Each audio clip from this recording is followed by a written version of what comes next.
Welcome to Community Talk, a public affairs presentation of the MSA United Way and Super Talk 1270. Now your host, Jenna Gullo. Welcome to United Way's Community Talk. I am your host and MSA United Way Executive Director, Jenna Gullo, and co-hosting with me today is the marketing specialist, the everything at United Way, Mr. Scott Hansen. Well, I'm glad to be here, as always. Scott, what's new at United Way?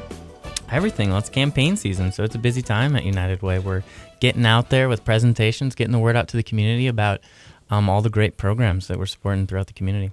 Well, it was really exciting. I was at the Legislative Council speaking today to their attorneys, their accountants. They were a hoot, let me tell you.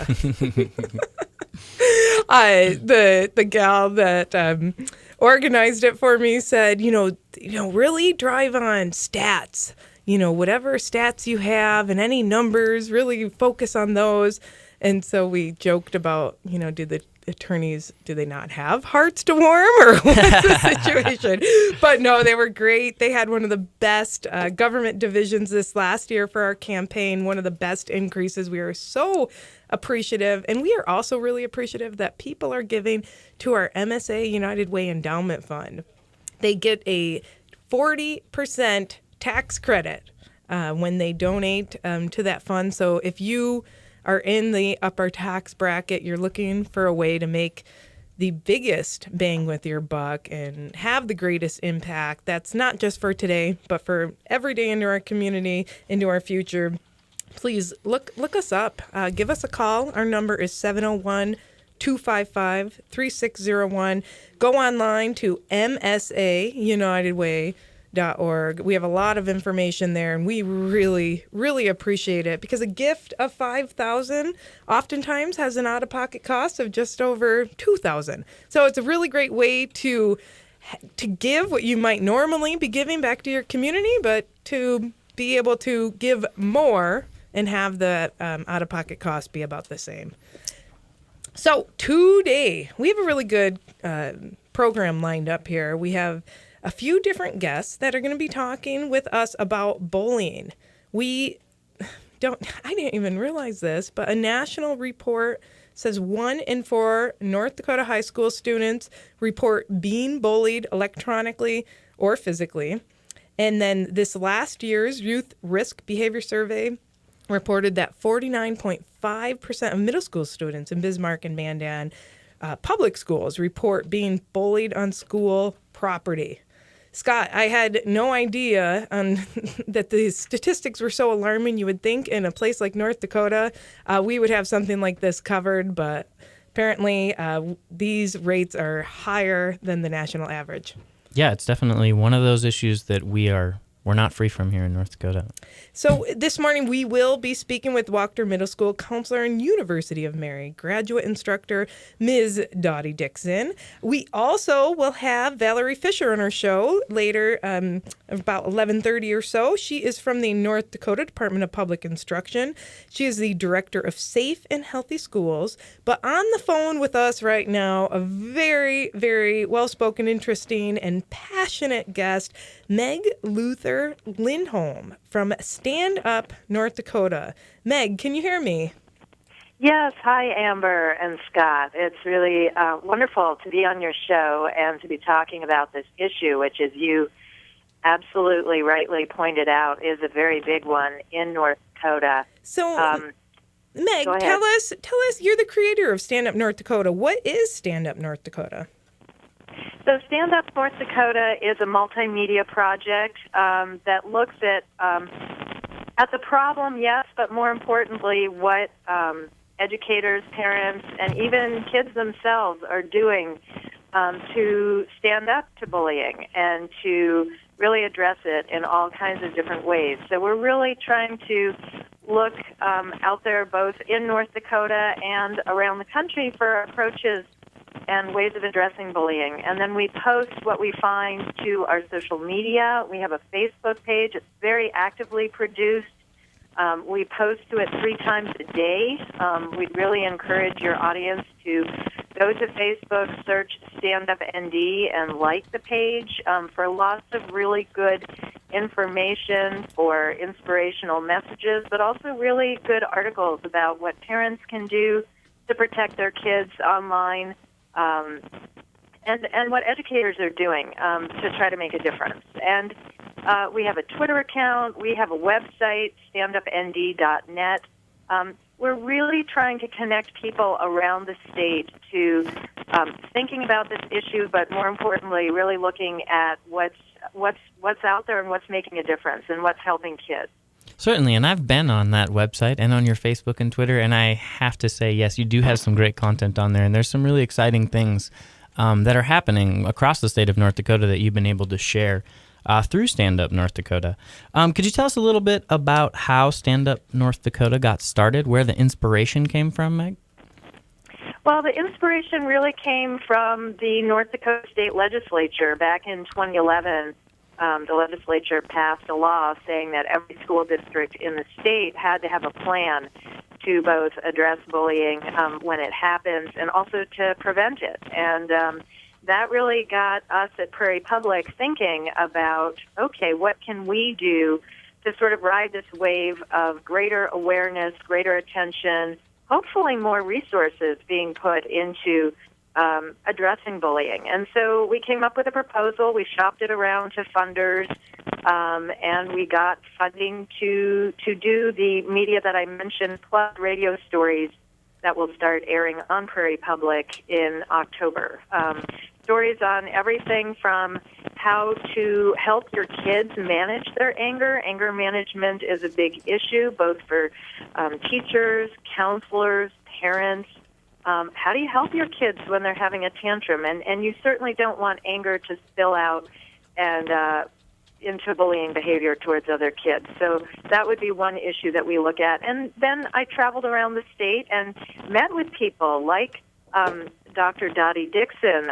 One of my stories will be on the program at her school, actually. I spent an afternoon at Wachter Middle School interviewing students there and talking to her about Rachel's Challenge, which is a nationwide program, but they have a very active chapter of Friends of Rachel at her school. And so that's another program that I'm doing a story on that will air in October on Prairie Public. Meg, we just have a minute left here of this segment, but why don't you take us out and talk about one specific student or victim that you feel that you've helped deal with this?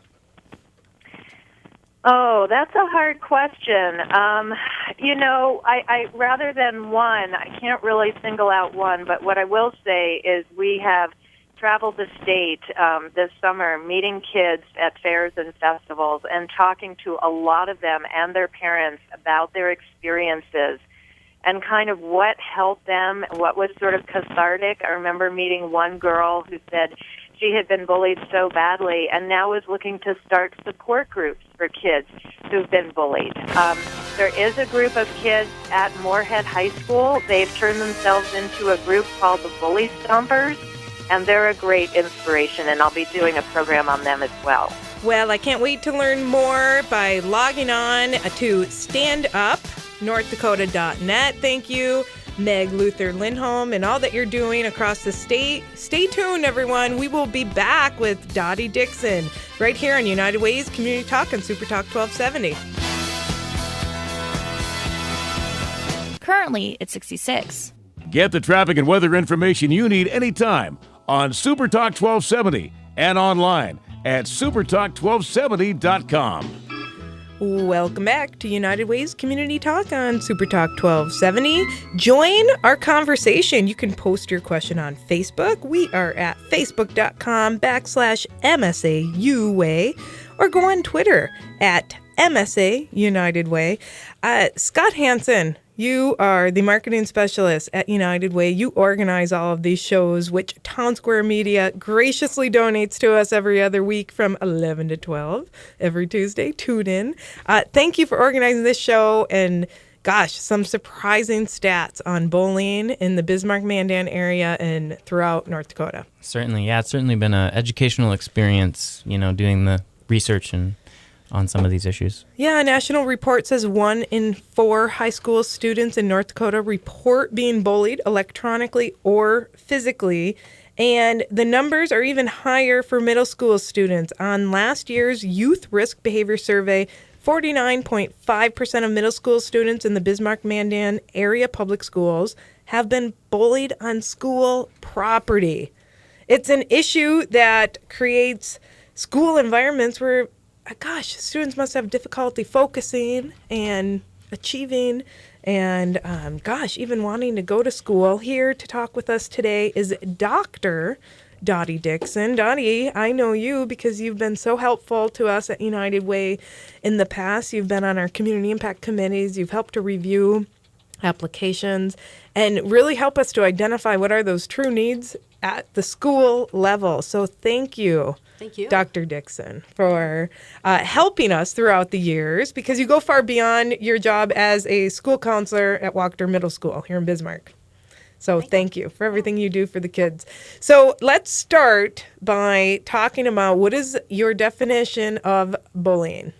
Well, and I'm going to use the Bismarck Public Schools bullying definition, although most of them are pretty similar to that, and it just goes deliberate hostility, intentional cruelty, or aggression towards a victim that is weaker and less powerful than the bully, with an outcome that is painful, distressing, or intimidating for the victim. And of course, we know that it can take many forms, but the big thing there is always a balance. There's a power imbalance which makes ill treatment of the victim possible. And sometimes that's, many students that gang up on someone, or sometimes it's just that somebody is more physical and more socially adept, because of course we have the online bullying and we have emotional bullying, and then of course it goes anywhere from a lower level up to a higher level, which most of those behaviors are against the law. And so it's got to be a complex situation to deal with, especially with so many students adapting to social media and utilizing that. How in the world can the school system monitor things like that? Well, we try to monitor things that happen during the day, although obviously some things will happen in the evenings or on the weekends and get brought back to school. And of course, we need the help of the community with parent involvement from the home level in order to make this all work. So a lot of communication between the school and the home and with students to make sure we're all on the same page and working towards a common goal of everybody being safe and being able to be safe in their home and, of course, at school. Well, not having children, I do foster care, but not having my own children, I feel like sometimes I'm a little out of touch with teenagers today, which I can't even hardly believe I'm old enough to say that. But with that being said, what is a typical day for a middle school counselor like? Well, no day is ever the same, so there is no boring day. That's the good part. You never know what's coming your way, but we tend to be directive and try to be preventative. So we have set things throughout the day, and then those little things that just are emergencies that crop up, we just fit those in wherever we can. And so what are some of the issues that you might see from week to week that that your students are dealing with? Well, I suppose the media, as far as the social media, has grown immensely over the last 5 years, because now everybody just about has a cell phone, and most of them are smartphones, and so the world is right at their fingertips. And to school them on the fact that anything they say or do could be sent worldwide to people forever and ever. And that's always a good teaching moment, but something that we have to really focus on. Mm-hmm. Are there warning signs when parents, are talking with their kids, or you're talking with your students, that you notice? Well, sometimes it's an attendance issue, and we'll notice that a student isn't coming, and we try to figure out why it is. And it could be that they're trying to avoid a difficult situation, whether it's that they didn't have an assignment finished, or maybe there is somebody that's bullying them. And so attendance can be one of those effects, obviously. Sometimes we just see a withdrawal, maybe they're a little more depressed, or there's a change. And parents usually, and their friends, when they get into middle and high school, their friends are probably the first to pick up on those types of issues. Yeah, and so what's the first step to take? And is it at a school level? Is it, does it need to be in the homes, or is it a combination of both? It's definitely a combination of both. We need parent help and all of the friend help that we can get as they get older, because they don't spend as much time with anybody but friends. And so friends become crucial when they develop in the middle school, and of course high school friends become even more important. So when they would notice something, and who would they tell? They'd probably tell their best friend before they might tell somebody at the school or somebody at home. And what's that friend supposed to do? I mean, what are you preaching to these students? Well, we try to educate them so that friends know what to do. If they see a problem with a friend, they know what to do, they know who to go to, and they know that when they go to that person will take care of it. It should be a safe adult. And if that person doesn't do anything, then they need to find another safe adult to go to make sure that there's adults involved. And sometimes if it really ratchets up, police get involved too. And our resource officers sometimes play a critical role in the schools. So what can we be doing as a community to prevent bullying? Well, it takes the community, but I think probably the big thing is that we just get the word out, and that probably the biggest thing is it stops when it gets told about. Too often, students just think, well, I'll ignore it, it'll go away. I won't do anything. What if the bullying gets worse? And obviously, bullying behavior, that's what they count on. They tend to pick on people that they don't think will tell, and they don't think will, because that's the difference in power. Mm-hmm. And so consequently, we need to empower all students to know what to do, and that's one of the jobs that counselors and teachers, administrators, and the community can play a big role on. And parents can say, if there is anybody ever hurting you, please let us know immediately, because the sooner you get to it, the less damage is done. And we have a bystander program where we make sure that if somebody witnesses, they have ways of anonymously or directly getting help. And that's probably who's going to see it first will be a student will probably see another student maybe with some bullying behavior towards another student. I had a situation where they caught something on Facebook, and so we were able to, nip that really quickly. And the students did it all themselves. Gosh, that would be so heart-wrenching. You have a child that you want to, obviously you protect, and then they go to school, and you just don't know what you're going to encounter. So as a parent, are there certain things we can be doing with our children to maybe discover that some of this is going on? Well, talking to them every day and asking those open-ended questions, not just, how was your day? And they go, fine. And they go, whew, parents are off my back. I did just fine today. But really asking maybe for something good that happened and for something not so good that happened during the day to try to open a conversation is always really important for the parents. And then knowing where your students are. Where are the kids? Are they at a friend's house? And what kind of computer availability does the friend have?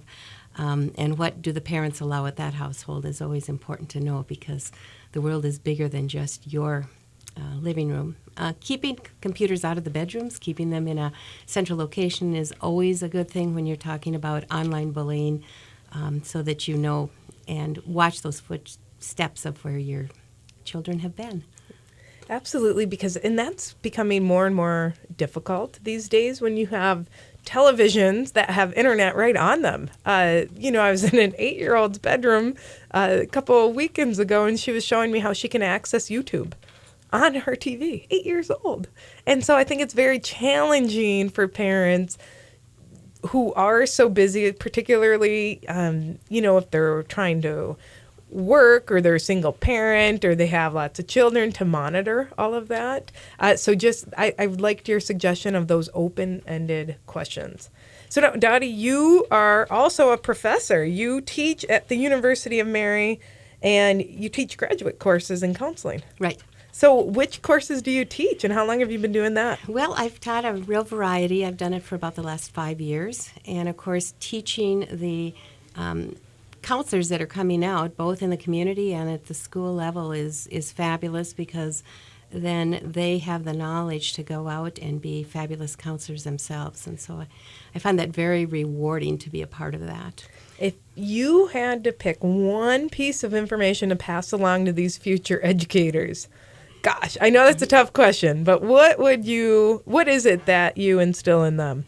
Well, the first thing to be effective, period, is always relationships. I mean, I think in school we get so built, we do reading and writing and arithmetic as the old thing, and now we've added respect and we've added responsibility.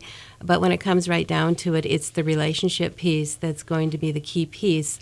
Because you won't get anywhere without a relationship. So that's a key piece for parents. It's a key piece for students to learn with other students. Key piece for, obviously, graduate students coming out, for them to know, for teachers and for the students they will deal with. Thank you so much, Dr. Dixon, Wachter Middle School counselor, for all you do day in and day out for our community and for our students. We will be back in just a few minutes to continue our discussion on how to have safe and healthy schools. We'll be talking with Valerie Fisher from DPI. So tune in just a couple more minutes here. Thank you. Currently, it's 66. Your news leader, weeknights at 6 and 10. Super Talk 1270. Welcome back to United Way's Community Talk. I am Jenna Gullo, the Executive Director of the MSA United Way. September is Hunger Action Month, and 1 in 10 people right here in North Dakota struggle to put food on the table. Do not let their struggles go unheard. Join us in the fight. There are more than 1 in 7 children in our state that are having difficulty getting the nutrition and meals that they need. Sponsor our United Way backpack program. It's an easy solution to make sure kids go home over the weekend. They have the food they need. Bags are only $4.50 or $2,000 if you or your business would like to sponsor a full weekend.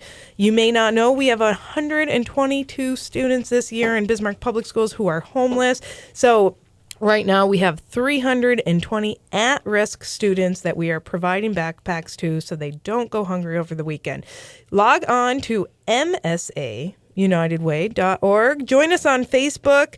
Call in with questions, with conversation. Join the conversation. Go on to Facebook, and you can even go on to Twitter. Tweet at MSA United Way. We are going to be continuing our discussion on bullying. What a shocking statistic that in the Bismarck-Mandan area, 49.5% of middle school students report having been bullied on school property. 24.6% of middle school students in the Bismarck-Mandan area report having been electronically bullied. Gosh, darn it, that makes me so mad. Joining us in studio, we've asked Dr. Dixon to stay with us because we wanted to spend a little bit more time talking about some local efforts. And we also have from the Department of Public Instruction, Valerie Fisher. Valerie, welcome. Jenna, thank you. We appreciate all the work that you do. You've been with the Department of Public Instruction for 26 years? Oh, gosh, no. What 20, is it? 20 years. Oh, only 20. Only 20. Don't age me. Thank you for all the work that you do. We're going to be talking a little bit more with you in just a little bit. But before you scooted out of here, Dr. Dixon, we were talking on break about Rachel's Challenge. And talk about that with our listeners and how, what we've been able to do locally. Well, Rachel's Challenge was one of those programs that started out of a catastrophe because Columbine shooting in Columbine, Colorado, Rachel Scott was the first student that was killed on that awful day. And as a result, her family, after her death, decided that they needed to do something. And probably one of the critical things was we never spent a lot of time behind dressers, but when they were cleaning out her room and moved the dresser out, they found her hands that she had taken a Sharpie and gone around her hands. And on the hands it said, "These hands will touch millions." And since her death, they literally have, because wow, that gives me chills right now. Wow. Yeah, so what happened was her family decided that they would do something so that other students, like the shooters, that didn't feel a part of the school could be helped, and there would not be another tragedy like happened in Columbine.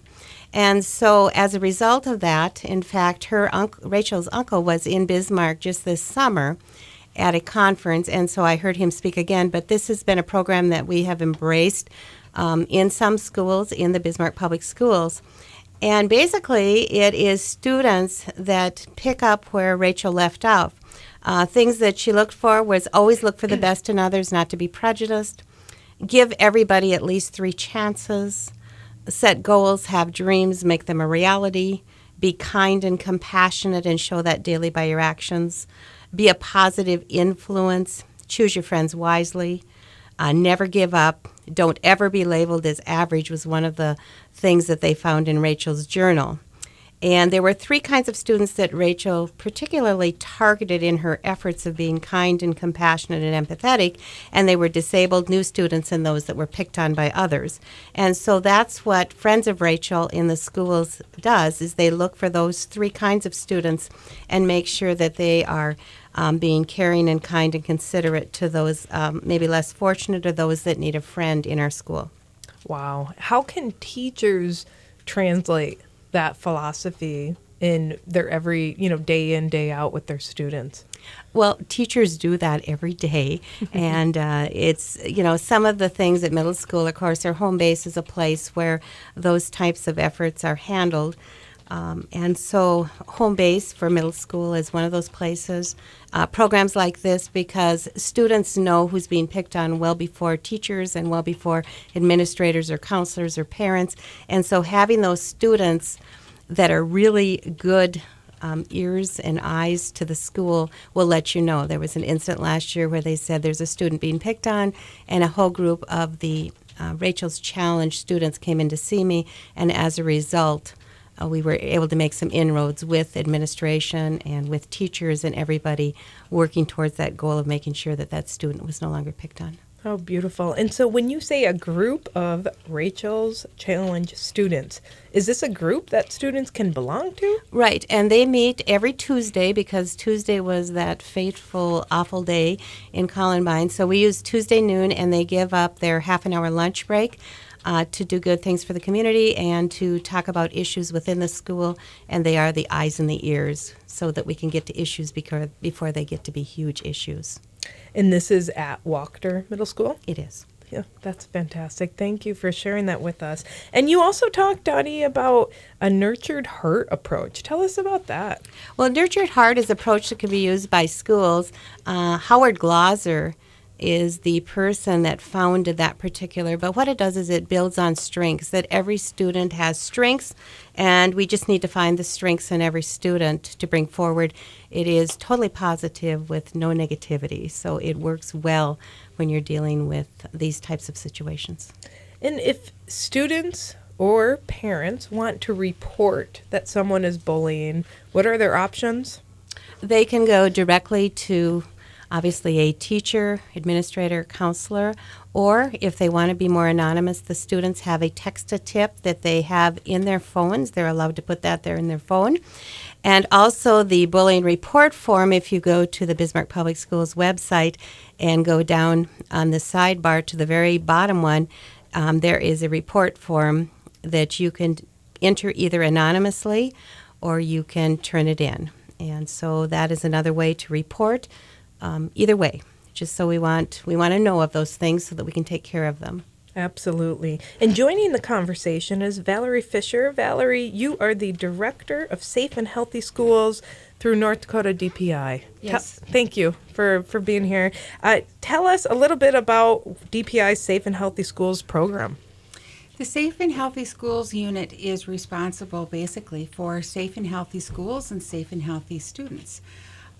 Our role is to provide professional development, technical assistance, resources, and any other information to schools, parents, and students on a multitude of issues that involve their safety and health. Fantastic. And how do you get that information out? We are on site at a lot of schools doing conferences, meetings, presentations, working with teachers. We do focus groups with students. We talk with parent groups.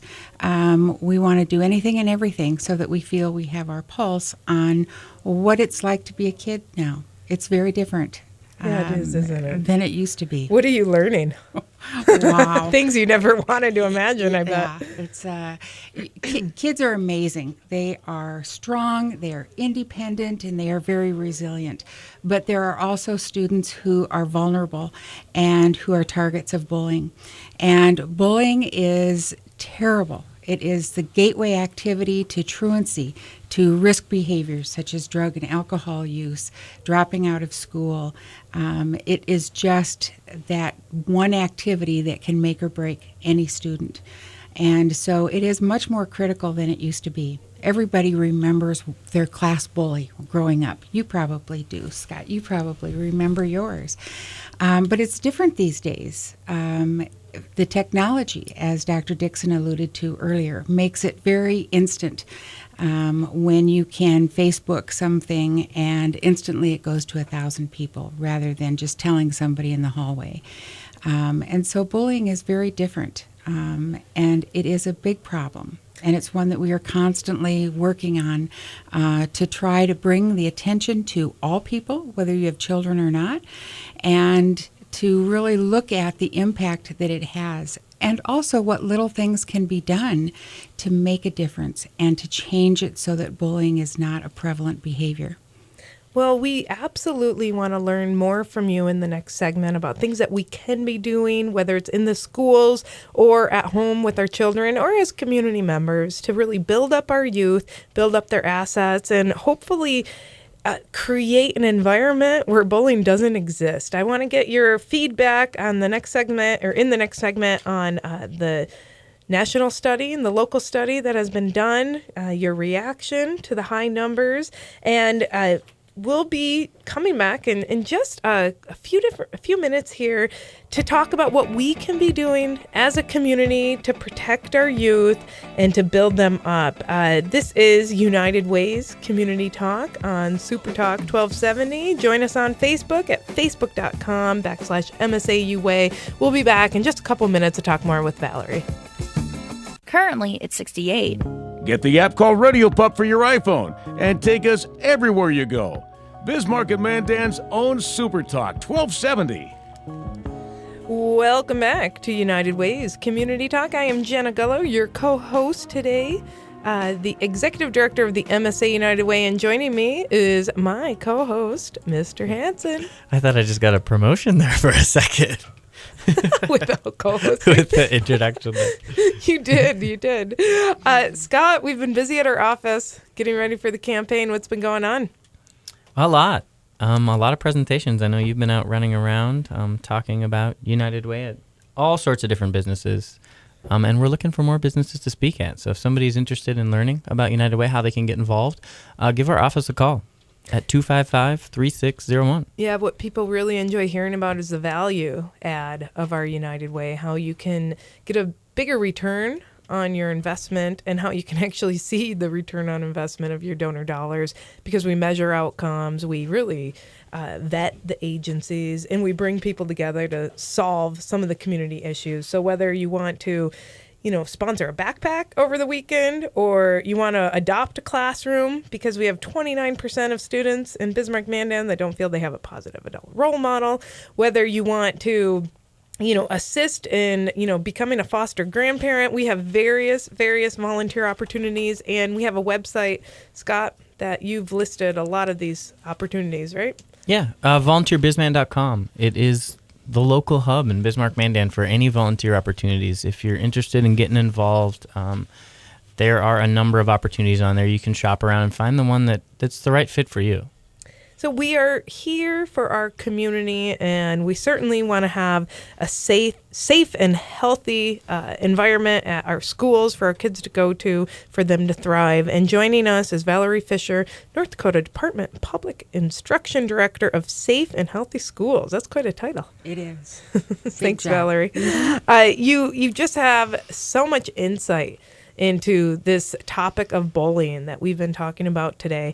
What was your department's reaction to the recent statistics that I find rather alarming, that 1 in 4 high school students are bullied in North Dakota, that nearly 50% of middle school students in Bismarck-Mandan report being bullied on school property?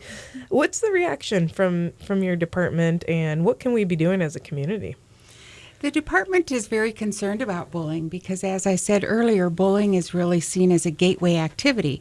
And so kids who are bullied tend to experience other risk behaviors, such as getting involved with drugs or alcohol. Truancy becomes an issue because they don't want to be at school. Kids who are bullied are often those first to drop out of school. And so if we can curb this behavior as a gateway behavior to everything else, we can let a lot of those other issues take care of themselves. And bullying as a child also leads to bullying as an adult and those feelings of feeling inferior and not feeling worthy. And so it's important that we teach children at a young age what it really means to be kind, to be respectful, and what bullying is and what it has as an implication personally. Bullying is one of those things that is also based on perceptions. I may say something to you and it doesn't bother you a bit because maybe you're just wired a little differently, or your self-concept is very strong. And the next person could be said the same thing to, and it impacts them greatly and it affects them very personally. And so you can't just say one approach works for everybody because everybody is different. At middle school, it's all about fitting in. It's about finding your peer group, and it's about knowing that you belong to a group and that you have value, social and emotional value. At high school, the numbers drop a little bit because kids kind of find themselves with different peer groups. They kind of grow out of the maturity or the immaturity, and they get a little more self-confident, and it's not as critical or as important to them as to what your peers may think about you. If you belong to band, that's your group. If you belong to the drama club or the newspaper or a sports team, that's really your peer group, and you feel comfortable and safe within that group, and you're less likely to bully in high school. And my concern is always for those students who don't have that group. And I look at young kids, and many times parents, they might either have their child in every activity or they're not participating in any activity. And so what are some things that parents, if they're noticing that their child isn't maybe the best athlete, they've never taken, any musical instruments, or maybe what would a parent do in that situation? Mm-hmm. I think it's important to really look at all of the extracurriculars that are available. It doesn't have to be just sports or team sports. It can be music. It can be newspaper or writing. It can be drama and plays. It can be other clubs and organizations, and not just within your school, but within your church or within your community, where you're really expanding beyond just your school peer group, but more of a community and a wider based group. Yeah, I agree. I think you have to be very intentional about getting them involved so that they can find where they fit in and where they feel comfortable or can excel. So do you see a difference between genders and how boys might bully versus girls? Yes. Typically, boys tend to bully by way of fighting. It used to be you'd go out behind the school building and beat the tar out of each other, and it was over. Boys tend to forget quickly. Girls do not. Girls never forget. They can hold a grudge for a long time. Girls tend to be a little more emotional in their bullying. They tend to do more Facebook, more electronic bullying than boys do. And girls are very keen at bullying by exclusion, which is sometimes very different and difficult because you're looking for, within a school, you're probably looking for people who are fighting or pushing or talking or being vocal or physically aggressive in their bullying. Whereas when it's done by exclusion and a group of, say, 5 or 6 girls who are friends, all of a sudden exclude one person. No room at the lunch table for her. They leave school at the end of the day without checking in or without taking her with. They don't talk to her in the hall. Exclusion can be a form of bullying that's a little bit harder to spy. It's a little harder to get to. And it's also harder to fix because you have to sit down and say, why are you excluding her? What's going on? And how do you mend that relationship? And that takes a little more finesse and a little more time to rectify those types of bullying. Well, and I think it would be tricky as a parent because how do you defend your child with, the cattiness that might be going on, and when really it's affecting them on a day-to-day basis. And so what do you have a recommendation of what a parent could say to their child if they're experiencing that sort of bullying? It's very heartfelt when parents call our agency and have stories about bullying, and they think that they've done everything, and they really begin to worry. They may see an absence in schools, school attendance, or they see a withdrawing kind of into themselves, or sometimes a lack of involvement in activity. And parents worry very often about their kids. And you really have to get involved with the school administration and work with the school, but also talk to your son or daughter about what's going on. As Dottie had mentioned earlier, those open-ended questions, and really listening to your kids and knowing enough about their peer groups and their activities so that you're finding out when things aren't quite gelling right. And talk to your kids about what's going on with others. You can't always control the behavior of others, but can you control what it does to yourself? Can you do some self-talk about the fact that somebody may have said something about me, but I know better. I know that that's not true. Does it hurt not to have a peer group, not to have someone calling you at night or going to school and knowing who you're going to sit with at lunch? Those things are very important to young adults and to teens, and we sometimes forget what is really important in their world. And so we have to be able to recognize and have kids look out for kids. The power of one is incredible, and that can be one student, it could be one bystander, it can be one adult. To step in and really be aware of your surroundings enough to know somebody doesn't have a place to sit at the lunchroom. You create a table and you sit with them, or you invite somebody else over. But you have to really be very aware and full of perception as to what's going on. That can be very important. Sometimes kids have to kind of grow out of it, and age helps a little bit. But it can be very hard when you feel that you're 13 or 12 and you feel like your world is crumbling and you have no friends, and that people are maybe talking about you and saying things that aren't true. It can be really devastating, and it's hard to rise above that. It's not something you do overnight, and it's not the easiest of things to do.